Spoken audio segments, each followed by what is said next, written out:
original vision for Darksiders was pretty grand. And we weren't able to execute on that fully in Darksiders 1, but Darksiders 2, a lot of the stuff we really wanted to have in there, like loot, like skill trees, leveling up, a big world that you could explore at your leisure, getting new abilities that allow you to then see more of that world. We get to do a lot of that in Darksiders 2, and we're really excited about it.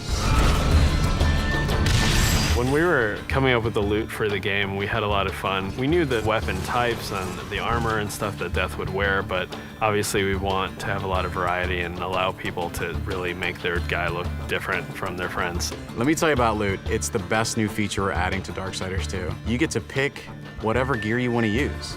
Do you want to use a heavy axe? Do you want to use a faster set of claws?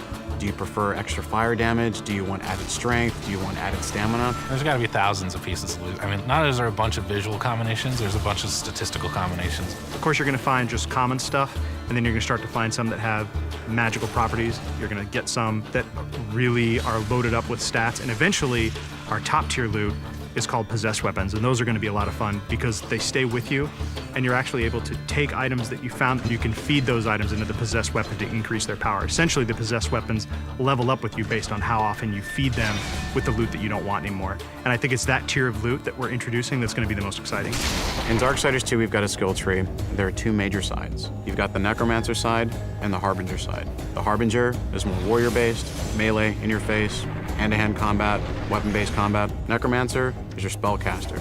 Your big nukes, fire, arcane, lightning, all that cool stuff. There's certainly not a chance to just stand in one place in Darksiders 2. The characters are more aggressive in this game. They're kind of up on top of you very quickly.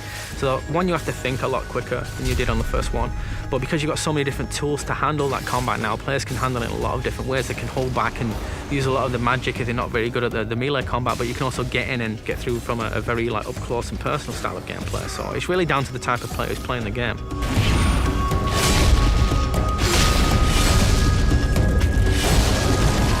It's absolutely worth playing the game for the second time.